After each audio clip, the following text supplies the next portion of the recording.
This video is for section 5-7, polynomials with rational coefficients. Determining least common denominators is useful in factoring polynomials when the coefficients are rational numbers, that is, fractions, and in solving open sentences that have fractions as coefficients. Let's first discuss the factoring situation. Here we have a polynomial with three terms, but there are fraction coefficients. You know how the first step of factoring any polynomial has been to factor out the GCF. We're going to do something similar, but we're going to factor out a fraction that has a denominator that is the lowest common denominator of the different fractions in the problem. And that LCD is a 4. To factor this, factor out the fraction 1/4. And then in parentheses, write down the trinomial that corresponds with that. 1/4 times 2x squared is the x squared over 2. 1/4 times minus 7x is the negative 7/4 x. And 1/4 times minus 4 is the negative 1. This creates a trinomial with whole numbers as coefficients, and this might factor farther. Trinomials factor with the double parenthesis pattern. 2x times x is the 2x squared. Now we need a pair of numbers that multiply to negative 4. That could be 1 times negative 4 or negative 1 times positive 4. Let's decide where we need to put those numbers so that we can make the outer and inner product combine to negative 7x. We can put the positive 1 here and the negative 4 here.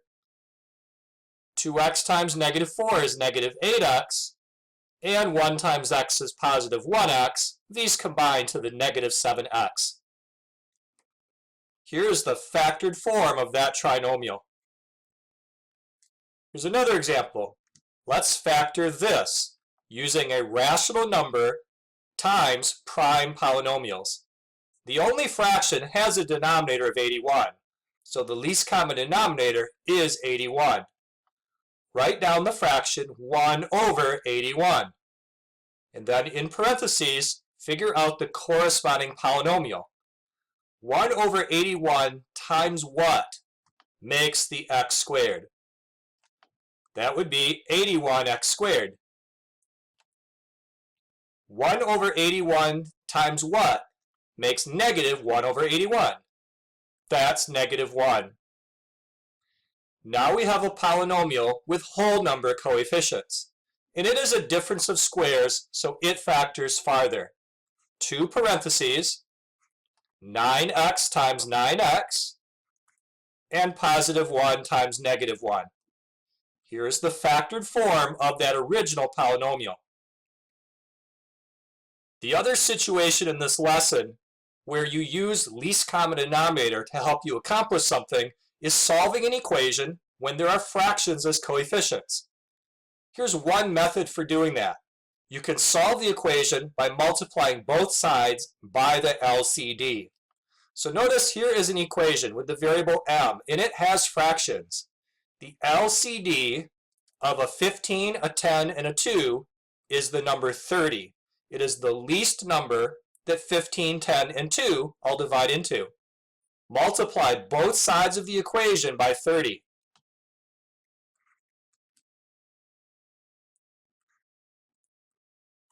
When multiplying the 30 to the 4m over 15, the 30 and the 15 reduce to a 2, and 2 times 4m is 8m. When multiplying 30 to this next fraction, we get negative 6m minus 3, because the 30 over the 10 reduces to a 3, which is then distributed to the 2m and to the 1.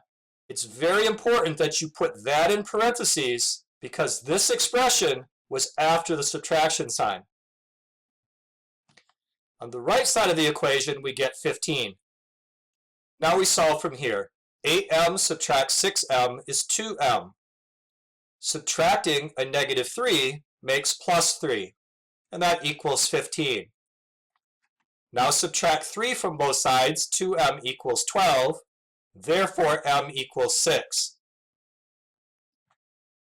When we multiplied both sides of the equation by the LCD, we created an equation that had no fractions in it. Here's method number 2 for solving that same equation. Get a common denominator on both sides. Well, if you want to get a common denominator, again, you would need to know what is the least common denominator. We had decided that was 30. Let's change every fraction in there to have a denominator of 30. This would need to be multiplied by 2 and 2, creating 8m over 30.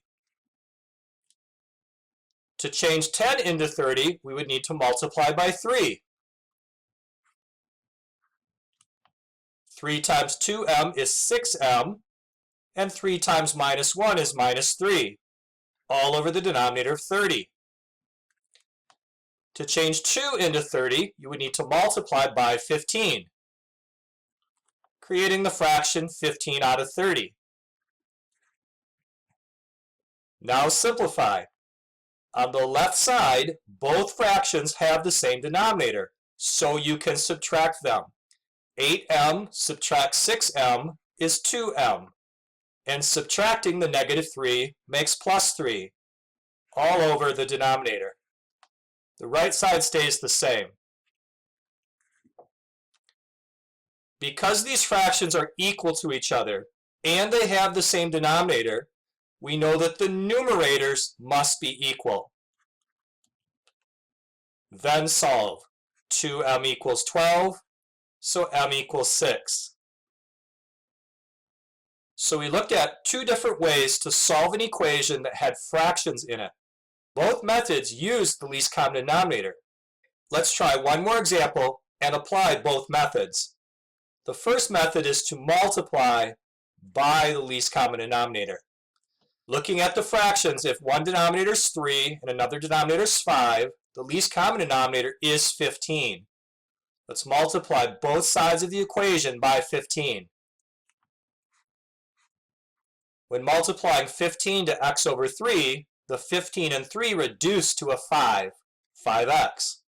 When multiplying 15 to 2x over 5, the 15 over 5 reduces to a 3, and 3 times 2x is 6x.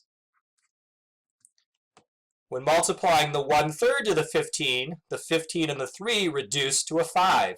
This makes 5. Now solve. 11x equals 5, so x equals 5/11. Let's do the problem again, this time using method 2. Again, the least common denominator is 15.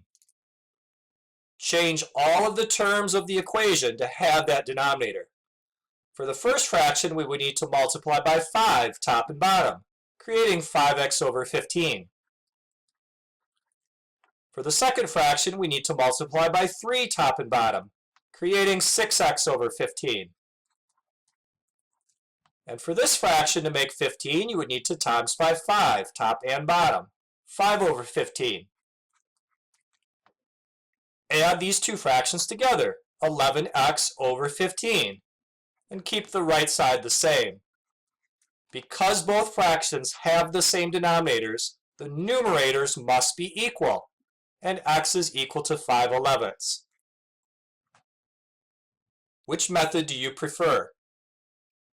My personal preference is method number 1, because by multiplying everything by the least common denominator, it creates an equation with no fractions in it, which in my opinion is nicer than creating an equation that does have fractions. Let's summarize the lesson. We discussed how to factor polynomials when there are fractions in there. And we discussed how to solve equations that have fractions.